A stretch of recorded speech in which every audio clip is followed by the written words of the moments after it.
Hey folks, welcome to CTF Radio. I'm Adam D, and I have with me, as always, Zardus. Zardus, you want to say hi? Hello, everybody. And we have a very special episode today. We're digging into our own past. We're trying to pierce the veil behind the secret formation of the hacking team that we're a part of. So what are we going to be talking about today, Jan? We're going to be talking about Shellphish, the oldest, and I often say coolest, that was the tagline, the oldest and coolest hacking team in the world. Because everybody knows old and cool are things that go well together. That's exactly what people say. That's I try to convey this to my students. And you're not even wearing a Shellphish shirt, man. So I feel like you are already failing. Damn. Are you wearing a Shellphish shirt? Of course. Oh, God damn it. All right, hold on. No. We're definitely not waiting for you to put on a new shirt. Oh, God. All right. Well, while Jan is being an idiot and is gonna go, luckily he's not changing on camera. I feel like that's something he'd do. While we wait for him to do that, I will welcome in our guests. So we have three of the, is it safe to say, founding members of Shellphish?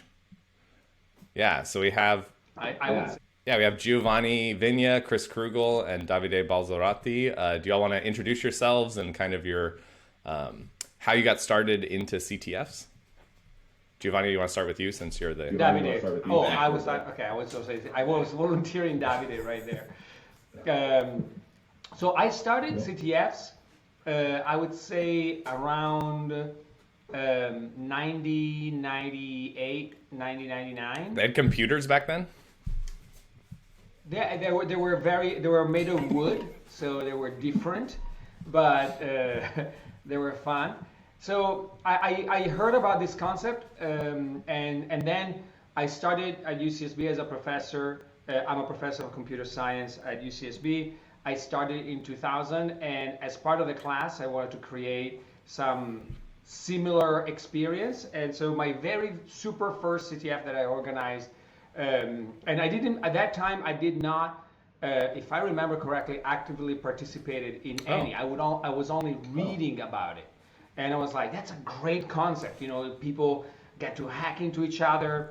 And so for the first time, it was half of my class, my graduate class, half was attacking, half was defending. There was no virtualization, so there were like real computer. And there were, our concept of reinstalling the image was a DD of the image on the hard disk. That's how you restore the original thing. And since then, I saw how fun it was for me, for how fun it was for the students, and how useful it was in order to foster education. And so it started sort of a long series of organizing this as part of my class until I think 2003, when we went across universities and involved more than just UCSB. And then Chris, you were there in 2003 or 2004? Yeah, the first time I think I came to UCSB was actually 2001 as a visiting graduate student, and then I came back in 2002 and 3 for a postdoc. But yeah, so it was around that time. Honestly, I don't exactly remember, but I think, yeah, your class already was playing CTF, and I don't think Shellphish was formed at that time as sort of the name Shellphish. First time we participated to CON CTF was with you and Davide. It was the three of us plus, I think, a few others, maybe Frederick and other people, and we were enemy combatants because at that time. It was, I think, the war in Iraq, and we were like, we are the enemy combatants. There was a lot of enemy combatants talk, and we played that, and then the year after, in 2005, this was 2003. Then in 2004, we played, I think, our first Shellphish. I think it was 2004, 2005, because I was there in 2004. 2004, we played the quals for the first time. It was the first time that actually DEF CON had online qualifications. And we registered and we were enemy combatants and we played with that name. And then we switched in 2005 with the new name. That's good. Yeah, but I think when we said, how did we get into CTF? I mean, for me, I think for many, it was Giovanni, right? He's sort of like the spiritual rector of this whole operation, who sort of basically had this passion, put it in the class, put it in the lab, and I think it's probably the true root of all this activity that now spawned even 2 decades later. So yeah, I had not heard of CTF before. The career of Exactly. Yes, well, definitely. hey, Adam is tenured. He doesn't give a shit.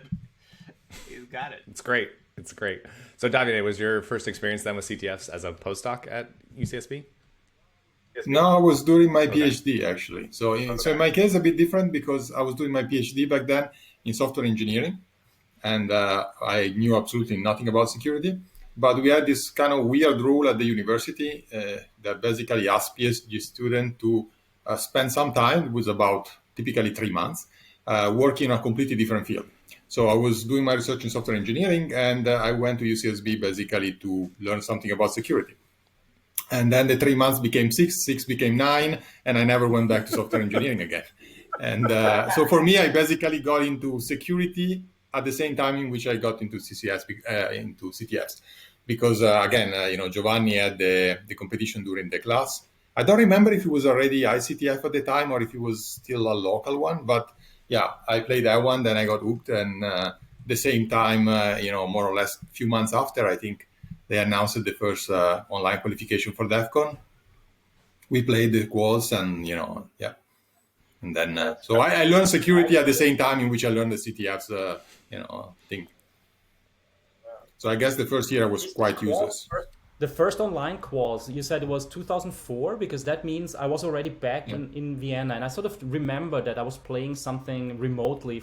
No, indeed, I think you are not in the picture, so I think you didn't play the quals. Probably you came for the finals, I guess. I think I played the quals remotely, because I have distinctively remember that.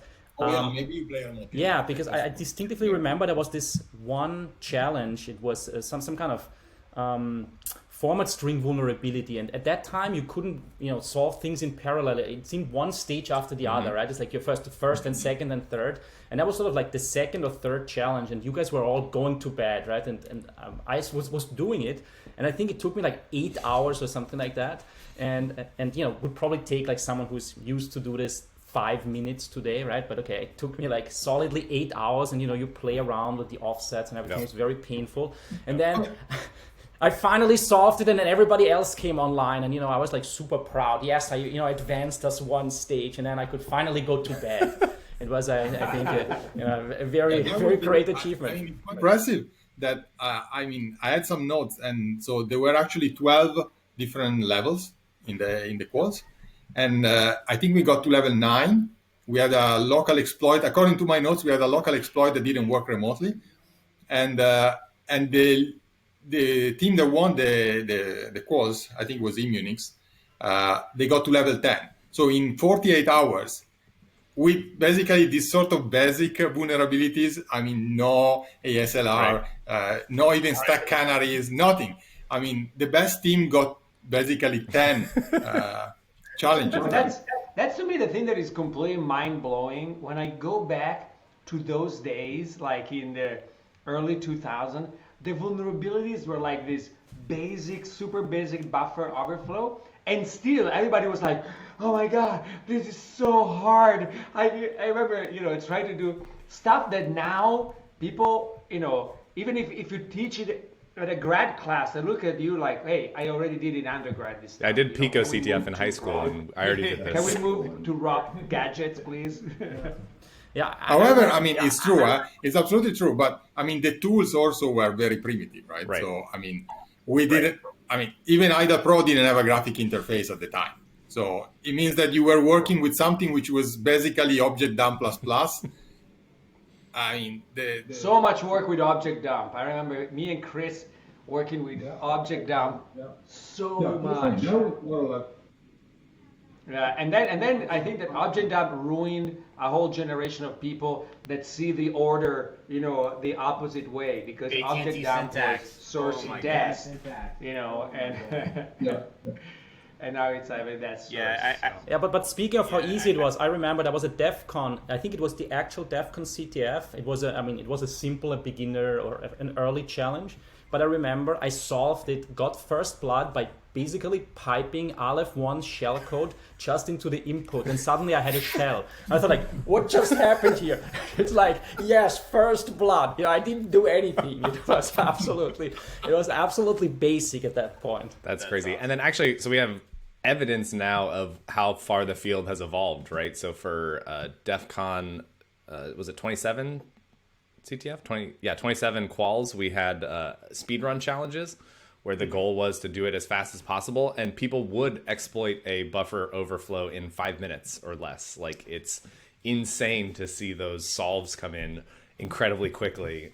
And then, contrast that to either when the field was first learning or when you personally were first learning how to do these things and it taking a really long time.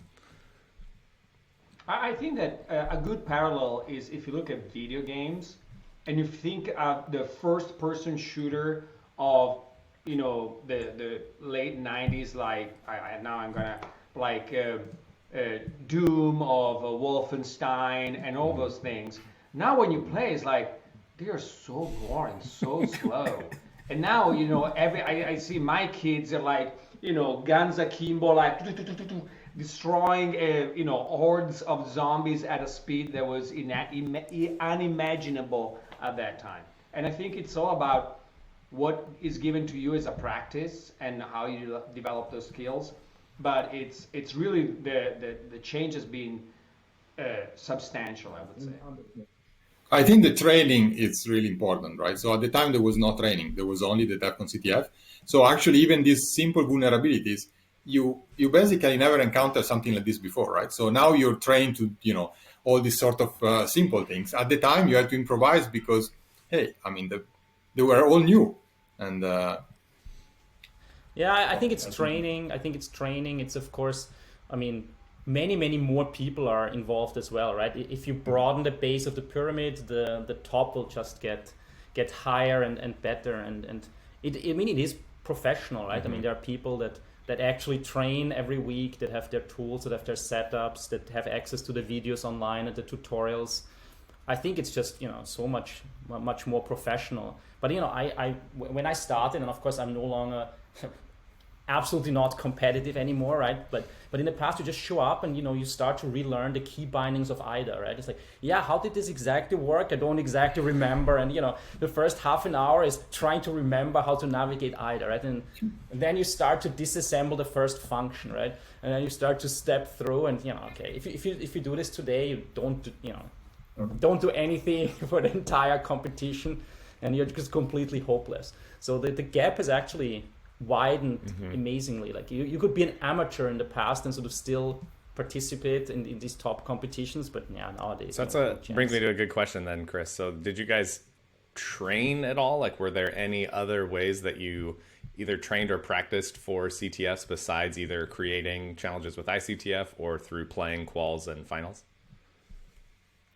I never did, but I'm sure Giovanni was hoping that everybody was training. I thought you were always pushing us for saying, hey, there needs to be some training. Well, there were some of these online war games, right, with challenges. And Vortex. So we were doing those, but I remember, there were, 25-30 levels or something like this, which we actually, spend a lot of time to solve those levels. But, that's what about it. If you finish those, you consider yourself a master and, there's nothing else to learn. You're ready. Sometimes I feel like I remember, and probably Chris remembers too, when we were doing, when I was doing my early days of the PhD and I was working on mobile code and very weird stuff, you could actually read everything that has ever been written on that topic. It was like, okay, I read it. That's all that there is on the internet on this topic. I can move on. Of course, nowadays that's impossible. And at that time, it was like that. There were so few resources to learn about, exploitation, security, and things like that, that you could really finish everything that you had to do and not, and not having any other opportunity. But I want to say one thing. One thing that people don't know is that these kind of things were really looked down upon.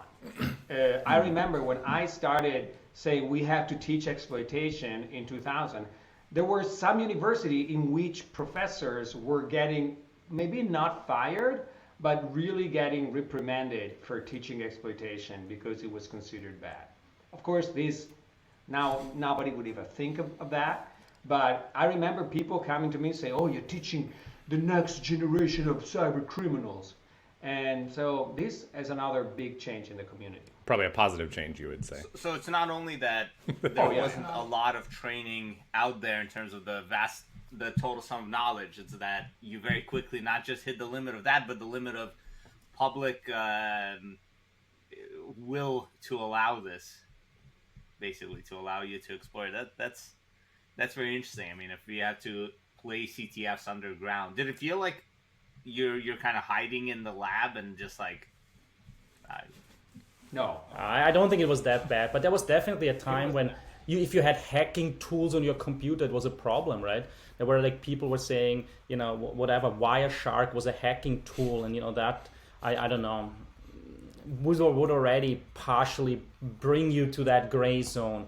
And yeah, I remember like when we started. I mean, we I don't think we actually organized the CTF, but we definitely started to teach when I went back to Austria, to Vienna, to TU Vienna. We had a security class and we taught, of course, also exploitation and everything. I always felt like it's great we're in Europe, so at least we don't have these problems. So I never felt like, you know, threatened or anything, but it was like, okay, you know, nobody's gonna care here, so it's okay. But also in sort of the German-speaking area, you have a much longer tradition of, you know, with the Chaos Computer Club and all that hacktivism. You have a lot more acceptance of that thing. Yes, and a very strong group of people who wanted to watch TV for free, right? Breaking the paid TV receivers. That was, you know, I think a lot of folks got into sort of computer security by breaking digital rights management. So, yeah, awesome. Yeah, in Italy it was weird because there were really no laws to pursue cybercrime when I was a kid and I started getting interested in security. So I remember later talking to some law enforcement in Italy, and they knew there were these, you know, hackers that were breaking X25 networks and all sorts of things, and they would always try to get them for something else. Like they were like, you know, following them, hoping they would break the law in some other ways because there was no law to actually prosecute these people. That's crazy. Wow, that's crazy. Yeah, that's interesting. But so you were interested in security before CTF? It sounds like. Yeah. I was, yes. Yes. I basically in internet security, came through, I guess, the studies, right? We all sort of started. I guess I started in software engineering as well, and. So Chris, what was your initial brush with security? Sorry, no, sorry please. if I take most away, but now I am curious too. Since I never see Chris and we never hang out together.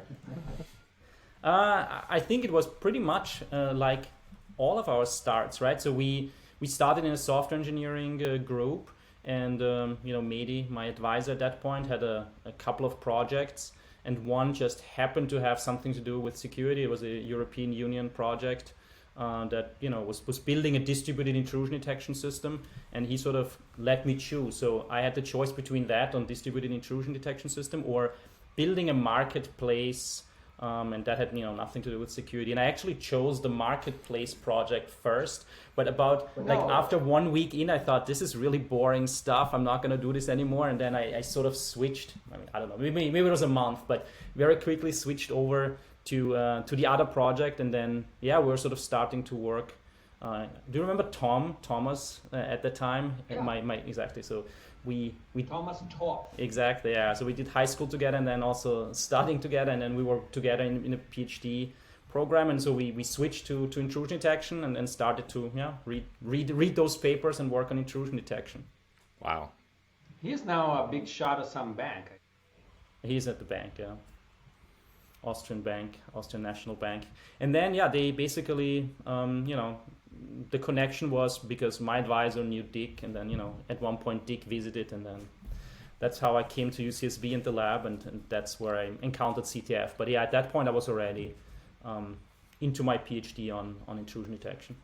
Yeah, we're talking about Dick Kemmerer, by the way, which is even the root cause of the root cause of the root cause, meaning that I came to Santa Barbara to work with the camera because I also was in software engineer. Actually, Davide, you had Carlo Ghezzi as advisor, right?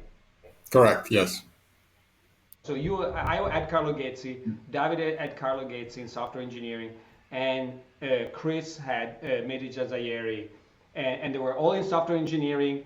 And Dick was this person that was both in software engineering and security, and we were all looking at him like, oh, this is our way into security eventually. And so I ended up in Santa Barbara, and then through connection, Chris came in, and then Davide came in, and this whole avalanche of people happened. But Dick was really the one who was the grandfather of everything. He was, if I remember correctly, he was the first hire of the computer science department at UCSB. Before that, everyone was basically in math, and then they formed a computer science department, and then Dick was the first hire of the computer science department.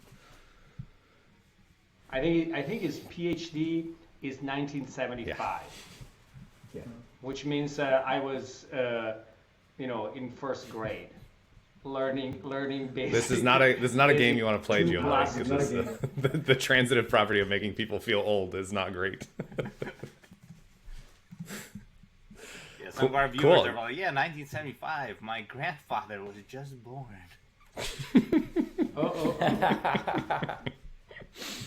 Exactly. Cool. So then if we kind of focus back on CTFs a bit, so you mentioned it already a little bit, but how were the early like DEF CON quals structured? So maybe you can give us a little bit more details or what you remember of how how quals were structured, because now we have kind of the Jeopardy style format and all that, and how did that change in the early days? So I remember an early version where you had directories with binaries, and it was like when you compromise a binary, you see the binary in the next directory because it was set GUID, and there was that. And after that was 2004 and 2005. Okay. And then they went full Jeopardy with a graphical web screen, I think. But I do think they had flags very early on, because there was this famous story, I don't know, it was I think still School of Root, when they basically broke the flags by recognizing that it was basically stage 1, 2, 3, just those strings hashed as MD5 hash, right? And basically once they found that out, there was this thing like after like 2-3 hours they had solved everything, right? And suddenly, I remember we were working and we just solved challenge 1 or 2, and suddenly School of Root had everything, and we said like, how the hell did they do this? Like, how did they hack it so quickly? And the reason was they found out that, the flags were just stage 1, 2, 3, MD5 hashed. And then once you have that. Oh, man, that's great. We should get Chris Eagle on at some point and have him confirm. Oh, yeah, you should. He has probably crazy stories. I remember one of my traumatic experiences with School of Root, I think it was the last DEF CON they played before they started organizing it, and they had found some kind of like Trojan, so they could break into somebody and put something that would get root. And I still to this day don't know exactly, but they could get everything. They had everything of everybody. And at this point, they were playing air guitar or whatever, Guitar Hero during the competition, showing that they really didn't give anything. And they put this big projected red button on the wall, and then Chris went there and touched it, and they dumped all the flags that they had massed at this point, and they were close a little above everybody, and they just went up so far that everybody rage quit fundamentally. It was like, okay, the game is now over. And it was one of those moments in CTF history that was pretty interesting. It's a bummer that it happened before widespread. Everyone had video cameras on their phones and stuff, right? I know. Yeah. There were no smartphones then. The iPhone came later. Sad as it is. You have to be clear about that for the younger viewers. Then what was finals like? So like your first, maybe you can talk about your first, Shellphish's first DEF CON finals experience. Like what was, what was the setup like? How was it going to Vegas and playing in CTF? Yeah, that was very different. I think the first time we played was with the other team name. I think they changed it the year after, but the first year I still remember that the competition didn't stop for the night. So you had I don't remember, probably 24 hours or something like this, but it was straight. So they were closing the convention, so people were getting out and you were locked in the room. And then in the morning they were coming back in and you were still there playing. And I remember some of the guys in our team that were sleeping under the table. So basically the tablecloth was offering some sort of a tent, because there was no stop. That was quite different. And then the first year was Windows, right? So the first year we played was Microsoft Windows. Yes, and do you know why they did this? It was because of Immunix. Initially, there were all the Immunix was using the CTF as basically a marketing tool, where they were showing that if they hardened Linux, then they would basically not get hacked. And basically they used this 2 or 3 times in a row, and then the organizers said, okay, screw this, we're just putting Windows there, so you could not use your hardened patches. It was kind of interesting, yes. And in fact they lost. And in fact, but I remember, it was crazy because we got there and we were not obviously expert. I think no one was expert in Windows. And at the time, of course, there was no internet whatsoever, right? And so they were giving you the image, I don't remember, probably a VMware image or something like this. So you had to run the image on your own machine. And we got the Windows image. I think there were 2 images or something like this. But the point was that, you put the image and we didn't have the credentials to actually log in. And so everyone was like, do you know how you reset the password? Nope. And there is no internet. So I remember some of the team, they were still offline after probably half a day. Because they couldn't log in. Yes. No, and that was I think I love that part, right? So you have to go there and improvise, and there is no internet. So either you know it or you don't, right? The year in which you had to reprogram the modem, Oh my God! I have this picture of you, Davide, on the modem like this, listening to the sounds of the modem. I didn't do the programming. I think Dan did that, but it was insane because anyone knows how to reprogram the modem. Nope. And then I think I remember that. And, completely, you have no reference. You can open any web page. You just start typing I think I know the AT commands. And how do you know that?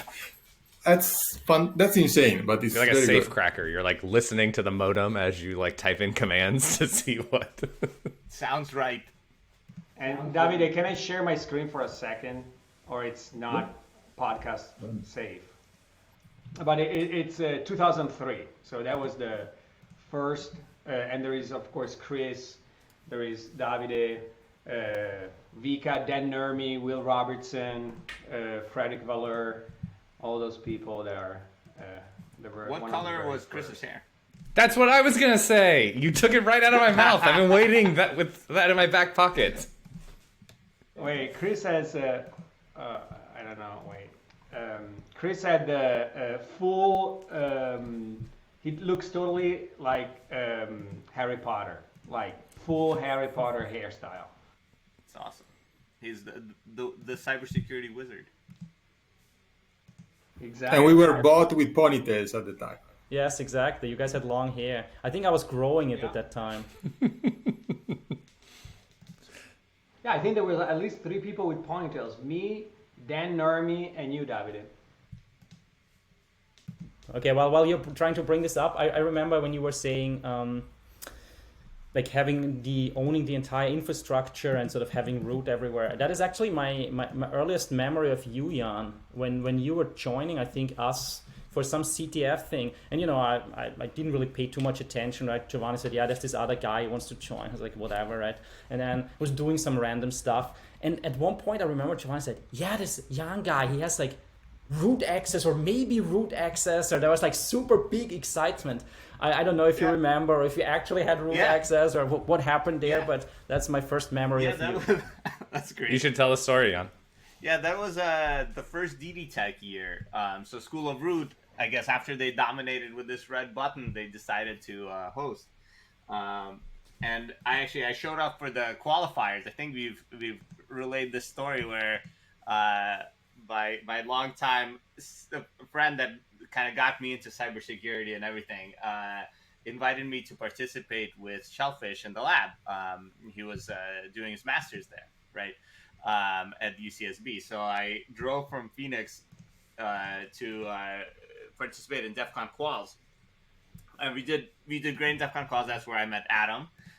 We literally worked on a CTF challenge. I also didn't know who he was. I was a master's student in the lab. I didn't know who he was. We ended up reversing a VM together and then didn't think about him ever again until we started our PhDs. And it took a year or two before we were like, hey, were you that guy that we were working with? It was crazy. Yeah, exactly. And that was a 500-point binary challenge, and it was like reverse this VM. Which is another, talking about CTFs getting harder and harder. I mean, reversing VMs is what I'm making my, undergrad students do like 5 weeks into a cybersecurity course. And then, I know, crazy. Yeah. By the way, do you guys remember the first time that DDTech organized DEF CON, the shenanigan that was pulled? Yeah, they were School of Root on the. So anyway, so this was that time, right? So I got invited to finals. I show up and me and my friend we're hacking on something, and then I realized at one point, wait a second, the way that it's set up is everyone. Every challenge has a user ID associated with it. But it's all a set UID because it starts up to open a low port. All of the ports are like, 66 and whatever, right? They're 666 and very clever things, but they're all below 1024. So everything is set UID. It starts up, then it drops its privileges, and then it has the fork accept loop. But the way that they've set up the file system permissions is they're all in /home/challenge name /challenge, and they're all owned by they're all owned by root, but the directory is owned by challenge names. The challenge's home directory. And so as you are running with the drop privileges that are dropped to challenge name, you can actually move the file because all that requires is write access to the directory. Copy it back in because all that requires is write access to the directory. And now the set UID bit is gone. No, sorry. So you took root away from you. Yes. That was very successful. No. They weren't set UID. That's right. They were meant for you to start as root. So you just move it out of the way, copy it back in. Then you kill the parent process because it's running as your effective ID or that effective ID. You kill the parent process, and then when they restart it, they don't know that you and you patch out the drop privileges flag, of course. Or the drop privileges code. Is this the thing that you did the last day? Yeah, exactly.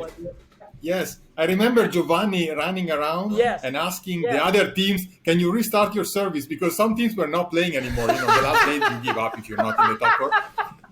And I remember he was going to other table and say, oh, come on, guys, can you restart your services? Because they had to restart the service, otherwise the trick will not work. That's right. And some teams had scripts that'll do it. And those scripts just blindly restart as root. They don't know that we moved it out of the way, copied back in to now we owned it because it copied it back in. It was no longer root owned. We patched out the drop privileges flag. That was nice. Talking about going around bitching to other people, since I was at that time when DDTech organized the first time, I was the captain, so I had to go and complain. And so School of Root became DDTech, or at least a subset, and is organizing the CTF. But they didn't tell anybody that there were School of Root. So School of Root was also playing as a team just to fuck with everybody's mind and just for the sake. And we were always kind of in a rivalry with School of Root. So when something wouldn't work, I would go to DDTech and say, look, but School of Root, I think they're doing a DDoS. And I'm sure they were like, yes, Giovanni, yeah, School of Root is doing so many bad things to you. And at the end, we are at the final ceremony where they are presenting, and they're like, and now the organizer of the CTF, and I see Chris Eagle and all the School of Root going up, and I swear to God, that was the most flabbergasting moment. I was like, what the fuck just happened? I was like, what? That was masterfully pulled by School of Root, I must say. Yeah.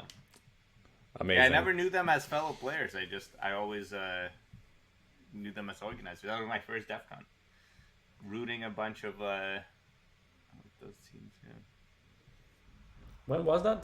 2008 or 2009. 9 or Yeah, something like that. You know, there is actually no good history of CTF website. I think even the DEF CON CTF, it stops at a certain point, and it would be nice to have, you guys should pull the people that did the very first DEF CON, even pre-Gato Lagoons, right? Lagoons. Yeah, the one that there was a physical machine, and you have to just break into that machine. Whoever breaks first captures the flag, that one flag on that machine. I would love to hear about someone who organized that stuff. It's gonna be hard to track them down because they're gonna be like 70. Yeah, no, that's a great idea. We definitely want to dig into more of the history of all the different organizers and hear their stories. And speaking of, finals and all that, so Shellphish won finals one year. So can you tell us about that, since I think y'all were involved in there? Yeah, I think that we did good. So you don't remember so it at long all. ago, I don't quite remember. No, I remember that it was us and School of Root super close to each other the whole time. In fact, I was almost sure that we had lost at that point.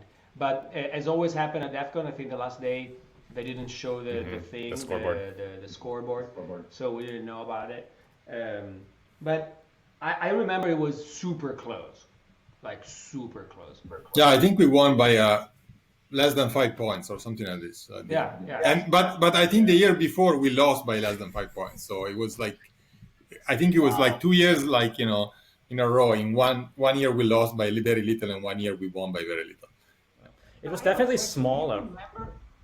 Sorry, God, I was just thinking it was smaller, right? Because there were only 8 teams in the room, right? And it was also not like such a central thing. Like now, if you go in, I mean, it is really, the CTF space with all, the music and the action. I don't know. It's very sort of a central piece. I don't think we were there. It almost felt like you were relegated to some back room where 8 teams are playing some stuff. And okay, people swing by. I remember that. Yeah, I mean, it was like a dedicated room. I don't remember where was it, but it was like already very loud, louder than now, and with inappropriate videos and a lot of. The inappropriate video, thank God, has changed, because that was in many situations not okay. But I think it was at Alexis Park, and the question I have for you guys, Davide and Chris, do you remember? Was that the year that they had the Rōnins? You remember the Rōnins? So there was a year. There was a year in which you could participate as a team, or you could participate as a Rōnin. And the Rōnin could actually, it was a single player, and could actually sort of trade flag or favors with the teams. And so there was this one dude that his trick was PSAWX on a cron job, and was doing PSWX because there were moments where the flag would appear in the invocation command. And so this dude was hacking the shit out of everybody with a cron job with PSAWX. And he came to us and say, so do you want some flags or something like that? And I don't remember how we convinced him to give a bunch of flags to us, and then we give a bunch of flags to him so we could go up. It was lawless. It was very weird. Yeah, I can't remember. I remember the running thing. Yeah, it was. But I don't remember if it was the year that we won or the year after. Yeah, me too. I can probably, I was trying to find it. But yeah, yeah, I remember it was a bit wild. I remember these people that were asking you like, either you give me some flags, or I go to the other team and I give all my flags to that team. It's like, damn it, that's blackmailing. That's like, Yeah, it was brutal. It was not okay. That's amazing. Yeah, it's crazy to think about how things have changed since then, right? I mean, it's almost, yeah, I think it's gotten more organized, right? And more closer to like a sports style competition where people, want to take this thing seriously and they don't want some kind of like, yeah, there were no rules. Yeah, exactly. That's, at the time there were no rules. I mean, they still had this can of Coke or whatever that you have to go there and show that you're the captain. And if someone steals that from you, I mean that you're out basically. I mean, so you need physical security to try to hide the token. And if someone opened the can, you're out, which is absolutely absurd. But, yeah. Wow. So we had these layers and layers of tape, around it. You remember, Joe? Like to prevent that by mistake someone goes and opens it's thirsty. Yeah. Yeah, no, I mean, this Also, was not I professional. remember, Right? Chris, you remember the night challenges that we did at the end of, I think it was Ken Shoto that was introducing those. Yeah, I remember we had to find like the longest executable sequence of code in all the works of Shakespeare. And again, I guess this would probably take like people 5 minutes, but I remember like that was this project, right, where I was working on a disassembler, like in 2004, wrote my own disassembler. So I was actually reusing that code to disassemble, the works of Shakespeare. And I think the only complexity was that you could have chumps, right, and you had to sort of follow the chumps. It was sort of fairly easy because you just started every letter and sort of forward execute and see when it sort of has an instruction that would crash. And yeah, that was the whole night spent on this challenge. Yeah, but we had to put the code starting at address 0, and it was very difficult at the time to have an emulator where you can actually take a chunk of code. There was no, little Python library, unicorn style, whatever, to execute random pieces of code. We actually had to have the emulator put the thing in memory at address 0, and there were all these memory problems. It was crazy. I think that's why we switched to our own disassembler, because then we had control over it, right? We could sort of say, okay, we start at 0. Yes, it was. Of course, everything was written in C, and there were all these issues that everything was difficult. Yeah, you had to walk to school uphill both ways, right, while it was raining. Exactly. That's awesome. Cool. So then I'm kind of curious. So you're approaching roughly the 20-year birthday of Shellphish, right? Is that correct, of the team name? So how do you sustain a CTF team over 2 decades? Just keep playing together, I guess. I think, I don't know. I think that I think the fact that our team is not a hardcore team actually helped. The fact that we're not an exclusively CTF team. So Shellphish has done a lot of things from, it's loosely based around, UCSB. Now a lot of stuff is happening in AASU.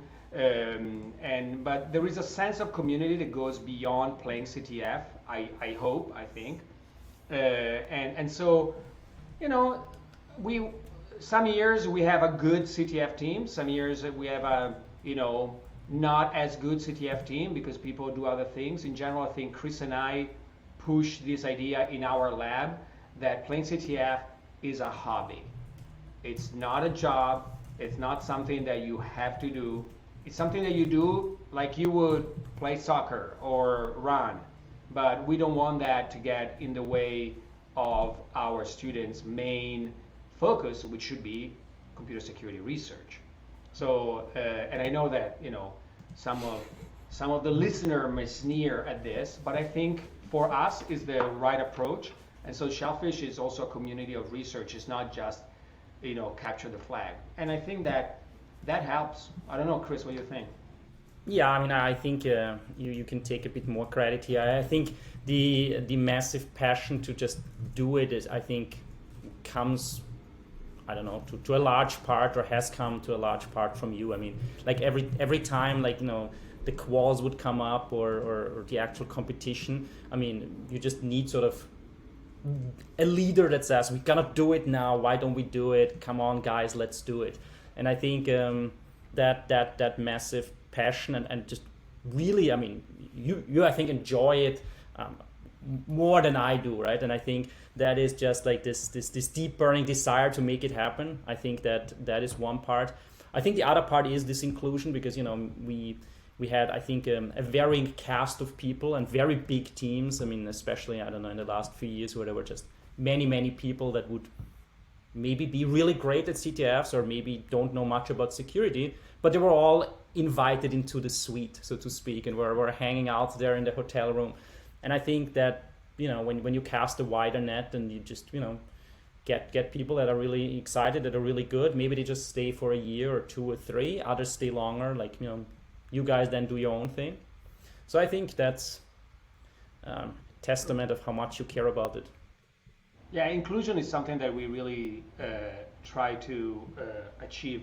In you know, now people talk about diversity and other, but in general, you know, having people not feel the barrier that oh my God, you know, I have to pass this hurdle in order to participate. Usually, we want to, you know, if people have a connection, they want to put good work in.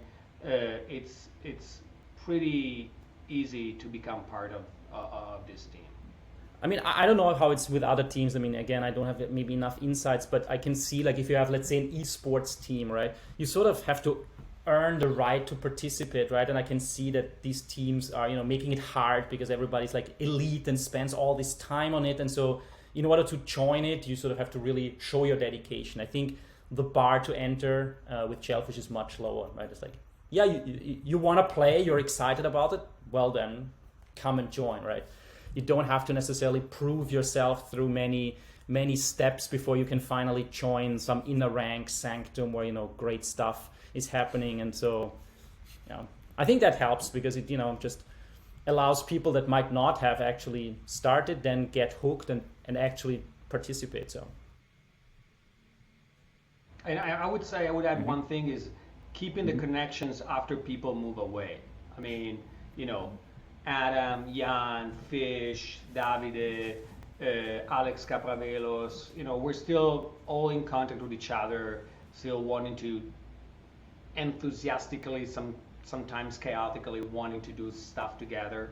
So I think that spirit, having fun together and, you know, being a group of people that you like to hang out with is a fundamental piece of that equation. Do you think it helps that Shellphish is so highly academic in terms of keeping connections?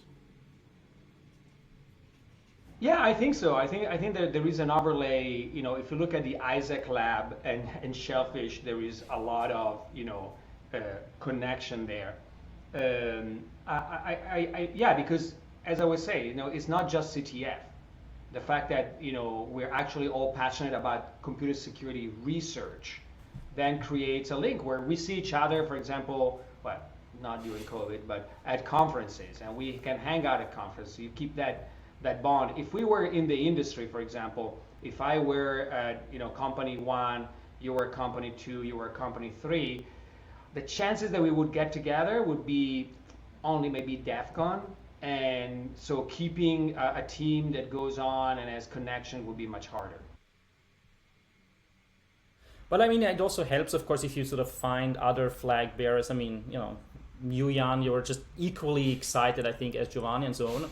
Maybe too much. I don't know if Jan ever thought of CTF as a hobby, as you phrased it. So that's true.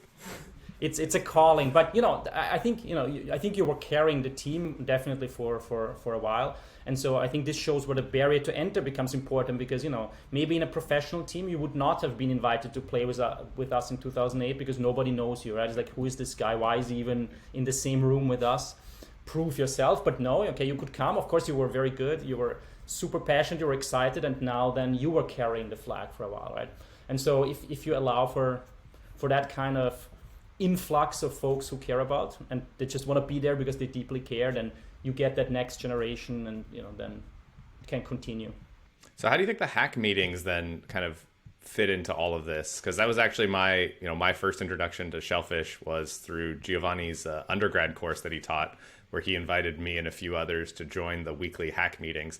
And the funny thing was, I didn't, Shellphish is such a thing now. We have shirts and all that stuff. But like at the time, I didn't know there was a team called Shellphish. Like I think I only realized that the first time playing DEF CON quals with everyone and seeing like that was the name that we logged in as. Like it wasn't a big thing. So, The funny thing about that is that the hack meetings have continued, but I stopped, even though I give my patronage, I would say, paying for pizzas and things like that, I don't have the time to do those anymore, even though they were super fun. But we had some amazing kids leading them, and Paul Grossen and Paul Grossen, a high school kid, came to UCSB to lead these amazing meetings where people were hacking, and he was teaching grad students how to do kernel hacking, kernel exploits. I mean, Paul, we miss you. Come back. And Colin also did an amazing job with those. So there were always people that were excited about it, and they were like, "Hey, let's do it. Let's get together." And that's the beauty to me of the university in general as an environment. It's a sliding window where the time moves, but the people involved, apart from the professor that keep aging, the people involved stay more or less the same age, between 19 for the undergrads to 29.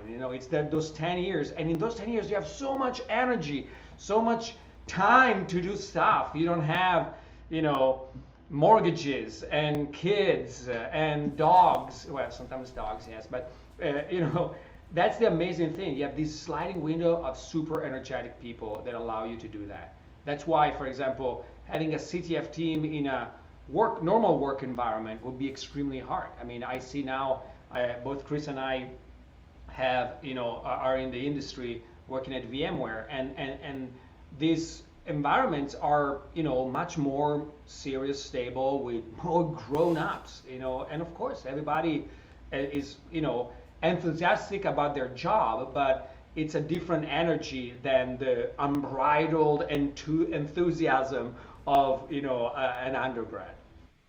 Yeah, I think that makes a lot of sense. I mean, thinking about how we used to prep for DEF CON, be like, okay, everyone, here's a list of operating systems. Everyone go and make sure you have like a VMware image of all of these operating systems. And yeah, doing that kind of stuff, I think really makes a lot of sense. And, I think, both Jan and I have also worked in industry, and the thought of like spending your weekend doing company related things seems crazy. Like they're not paying me for this. Why would I do that? So.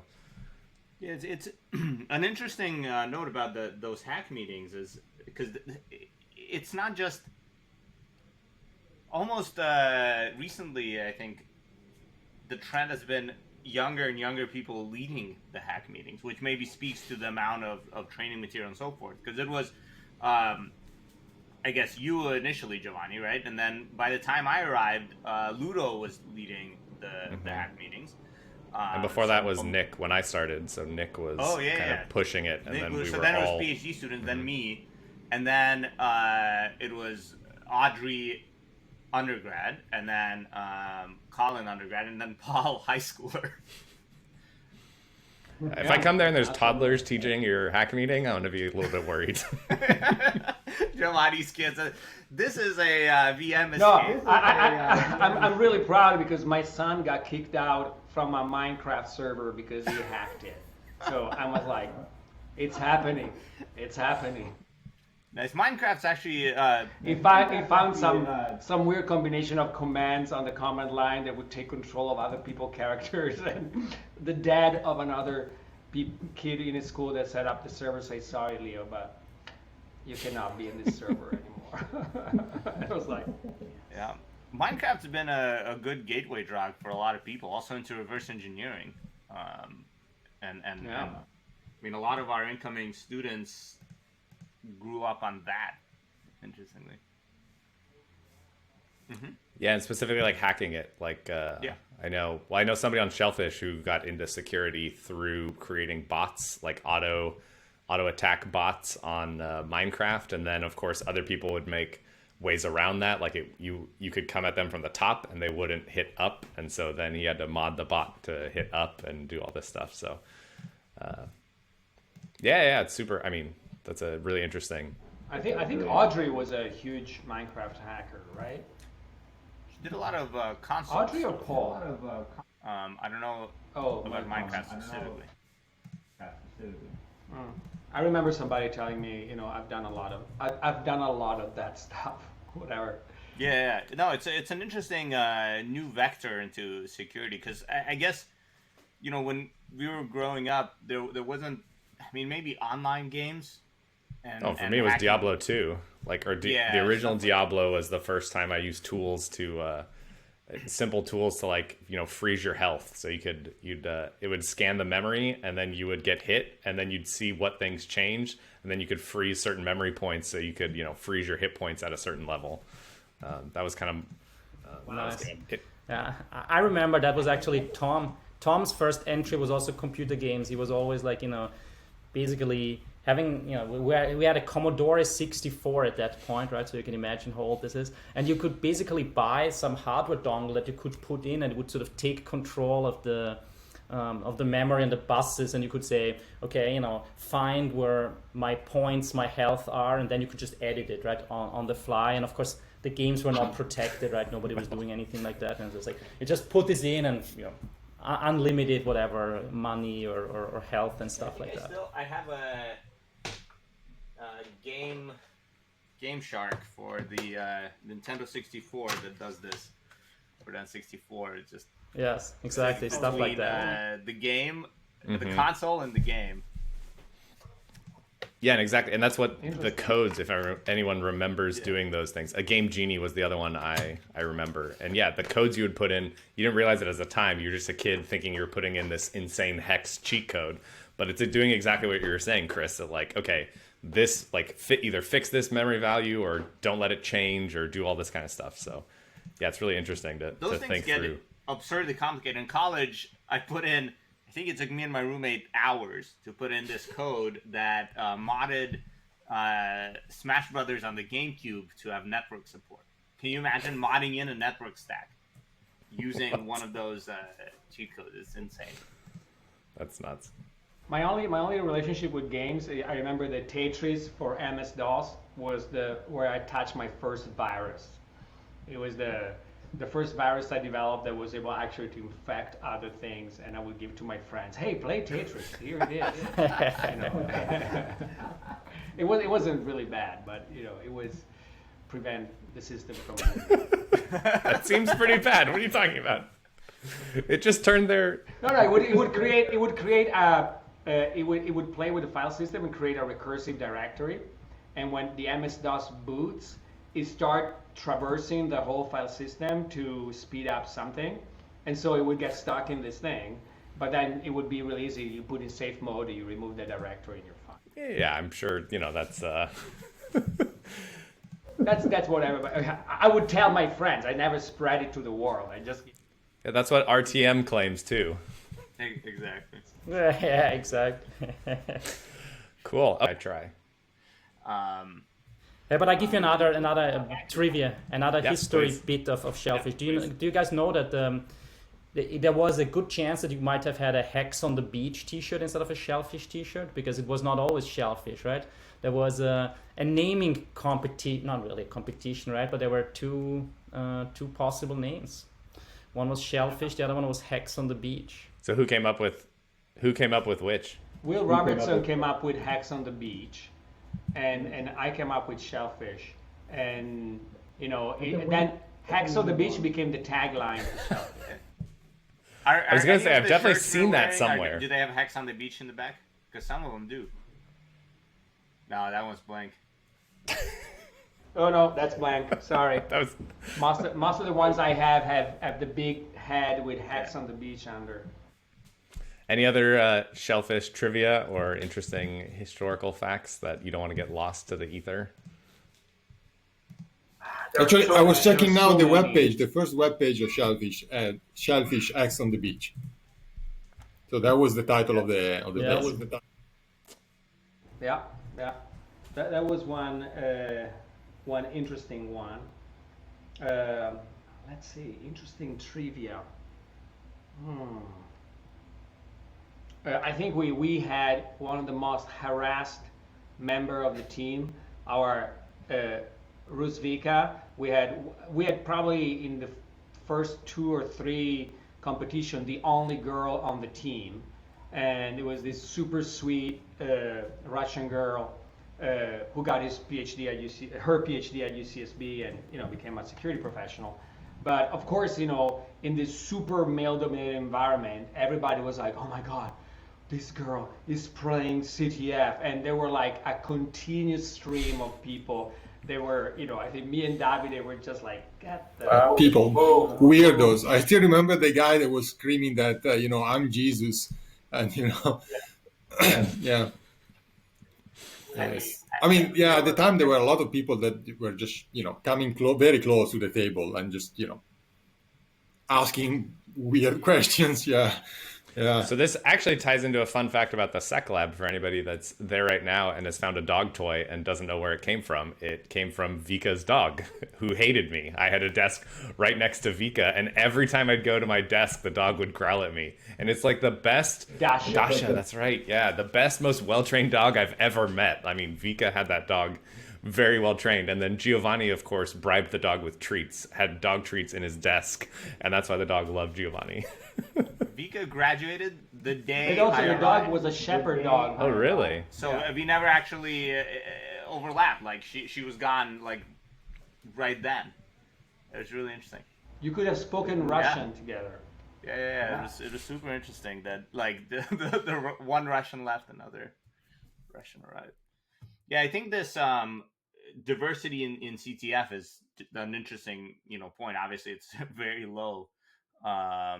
But I think that's an excellent example of how hard it is to bootstrap diversity, right? So you have a female player, one of the first in CTF. I mean, I've been CTF players that are female, but I mean, it's always a bit of a clusterfuck like that. Like later on, we had Jane, right? And we had the same sort of situation occur. Yeah.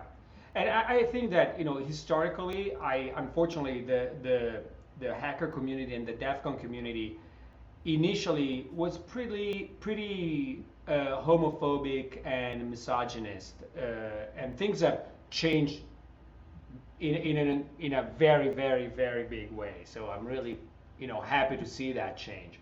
But it wasn't easy, and that's, I think, one of the reasons why female participation was so minimal, is because the culture was like, I mean, Vika was like a tough cookie. She was like a classic Russian, like, I don't care, and she would walk, and there was like this terrible thing. And I remember going with another female student later at DEF CON. I don't know if you remember, Chris, but this female student of ours went into, and they were like really projecting inappropriate images, and she was like shaken. She was like, "Oh my God, I just walked in the room and there was all this sexual stuff goes on." It's like, it's terrible. I mean, you have little control over that, and this has hurt the community at times. But things are changing, and that the direction where we're going is a good direction. We're not there yet fully, but we're moving in that direction. That's a good signal. Great. Yeah, I think that's a uplifting thought that hopefully, in the future, people can be more aware of those kinds of things. I know, speaking as the current DEF CON organizers, Jan and I try to be extra try to recognize those things in advance and try to. I think a good example is some of this distracting video, unless a typo in a script causes wrong stuff to be played. But in the distractions, that was like more xenophobic than anything, so that was great. Yeah, exactly. At least it's a different. That was okay. Yeah, we accident. So to we come up with like lists of videos and whatever, and there was a typo in a script where it would either grab the recommended videos too or something like that. So extra videos that we didn't include were on our playlist. So it took a YouTube rabbit hole. Yeah, so exactly. And it just started playing World War II propaganda videos against the Japanese. And after like 10 minutes, we're trying to set stuff up and we're like, what is this video? Who put it on? And so we had to go tried to apologize to our friends. Yeah, because the team from Japan was seated right under the projector, basically. So it was playing right.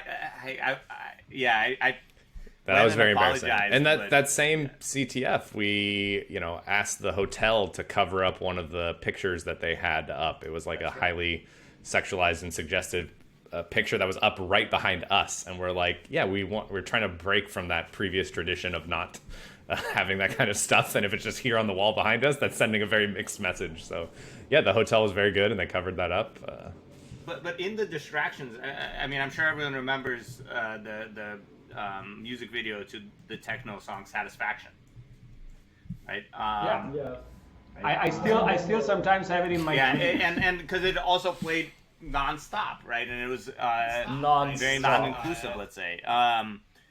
The interesting thing, I tell you, to the point that I was at ACM CCS and I saw a little avatar of Ben Nassi, and immediately it's like, Benny Benassi, no! Yeah, at that level. But small, little known fact is that music video wasn't the original music video to that song. The original one is actually very calm and kind of like, not inappropriate, right? I didn't know that. So when we took over hosting, I actually dug up the original music video, and we played that. And so, of course, the song starts, and then everyone's like, but then the video was normal. It's. I thought you censored it. No, this was the original. Exactly. Actually. Yeah, this is the original. I actually looked up, historically speaking. Yeah, it was. I like the version with men doing the work. Yeah, that is a funny one. Women. Yeah, it's really good too. Cool. So I think we're kind of getting to the end. Anyone have any other topics they want to discuss? Or... Actually, I had one Yes, question. please. I was hoping to ask Will this, but I guess we can also have Will on a separate podcast. That's right. But I heard in an interview about the victory in 2005, or 2005, right? Yeah. That one Shellphish exploited 13 different buffer overflows.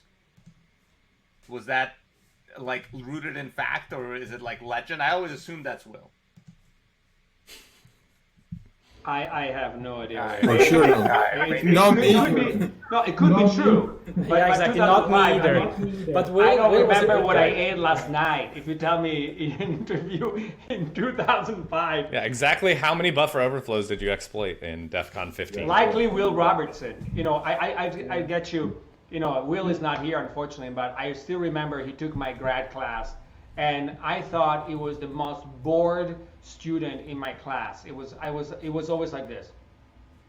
Only now I know he's his normal stoic face. I am a samurai. This is my happy face, sad face, interested face, bored face. So I thought, this guy hates me. He doesn't like this game. I did this class, and then we were doing the capture the flag, and I remember hovering over his shoulder. And I was like, what are you doing? And it's like, oh yeah, I'm modifying this shellcode so that I can open the file and this. And he was writing binary code by hand. And I was like, do you want to do your PhD and come over and be a grad student? And it was like, okay.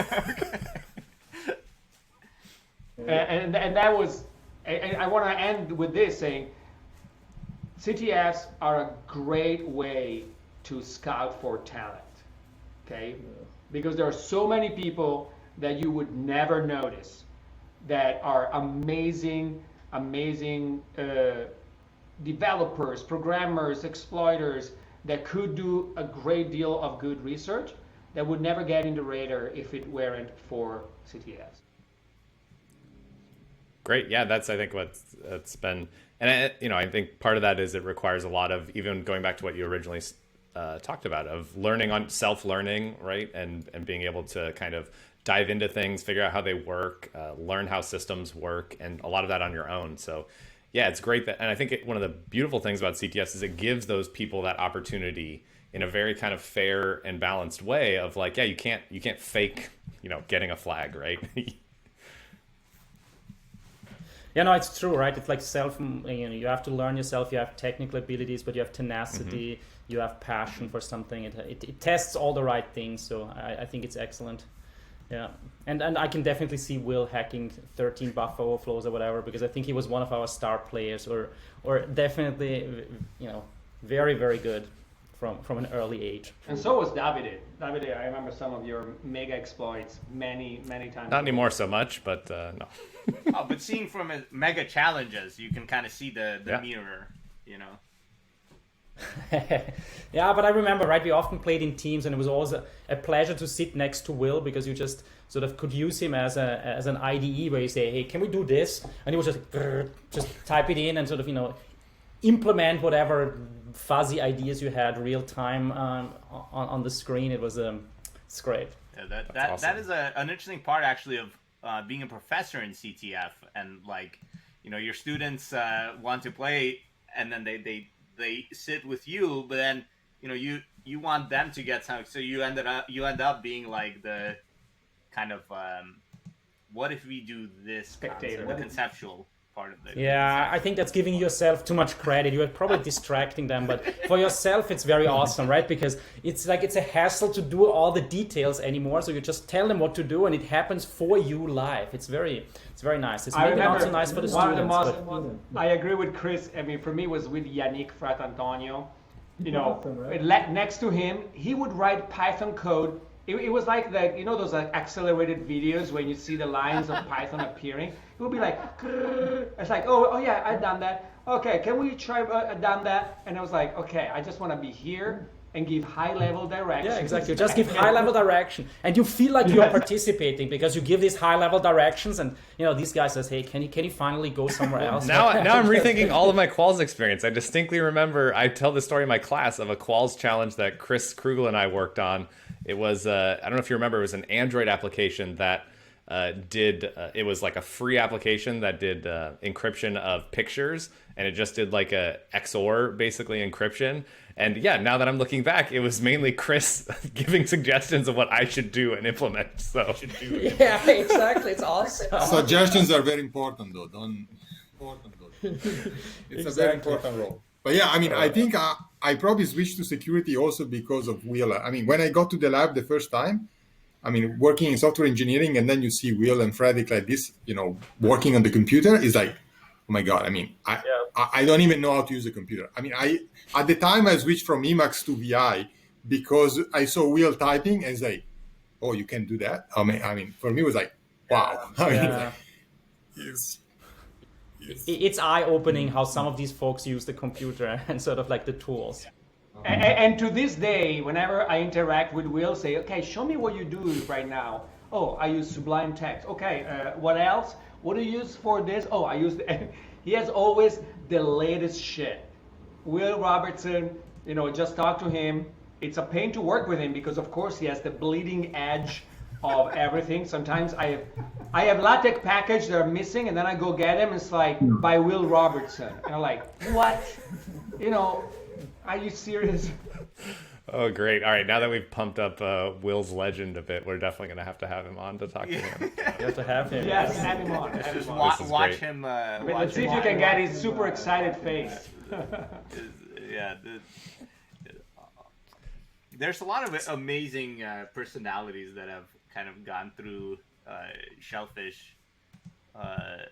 And I guess got to start through Shellphish, right? I mean, I think we talk about a lot. Neither Adam or I would be in security or in academia if it wasn't for really Shellphish and getting pulled into the research lab as well.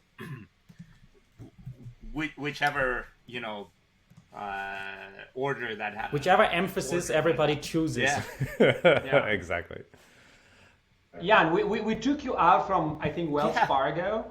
But with Adam, we got him for a moment, and then he went to Microsoft, and then we were able to bring them into the fold. So he thought he was out, but we just pulled him right back in.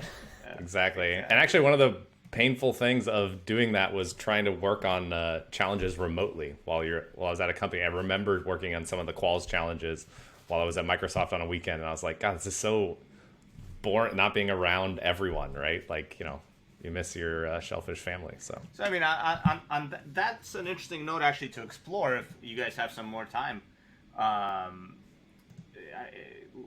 Well, maybe starting with Davide, who might not have. Davide is like, I have kids. Yeah, Davide, you were, I guess, Chris and Davide, you guys were some of the first people to kind of leave Santa Barbara on Shellphish, right? Chris, obviously, you came back, but Davide, how's that experience? I mean, obviously, I know that experience, and Adam knows that experience. We did it, but we did it later. Yeah, I think the first time I went there, Chris was not there because he went back already, and then he came back after for a postdoc, and I wasn't there, and then I came back after he went back. So I think we overlapped very little, I think, in Santa Barbara. But yeah, I mean, the experience is, obviously I was sad to leave Santa Barbara, right? So I didn't want, actually I was planning to stay a bit longer, but then I was trying to apply for positions in Europe, and it was completely crazy. Like, you had to actually, bring all your publication printed in person to the office. That, they were asking me like, oh, we'll let you know, like maybe 4 or 5 days before the interview when you can, show up, and say, no, I'm in California, I can't do that. And so there was Engin at the time that was building a group in Europe. So I thought, okay, I will go to Europe and apply for position from there. Basically, that was the main reason. But yeah, I mean, obviously UCSB was a fantastic place. I mean, the environment that, in the lab was, I think no one wanted to leave, frankly. I mean, it was perfect. Of course, it's one of these perfect things that that you cannot keep doing forever, right? So it's a postdoc. Postdoc is fantastic. It's the best period probably research-wise of your life. But, that you have to move on. And so I moved back to Europe, but yeah, we kept in contact, and we started an hacking group, and and for a few years I kept playing with Shellphish, maybe other 5-6 years. So I was basically doing the quals remotely and then flying in for DEF CON, and then I realized that I wasn't competitive anymore. I mean. That's not true. That's not true, Davide. We will I think there's a big amount of imposter syndrome among. I think it was the first year of legit BS or something like this, in which I played my last final there, and I remember that basically maybe 3-4 services we got to the vulnerability, we start writing the exploit, and then there was always something missing that you couldn't figure out, and then you had to wait until PPP is basically exploiting you, and then copying from PPP exploit the missing thing that you are still missing, and then you have an exploit working and great, and then you start again from another one, and you wait for PPP exploit, and then you finish your own. And then I thought that that's depressing, and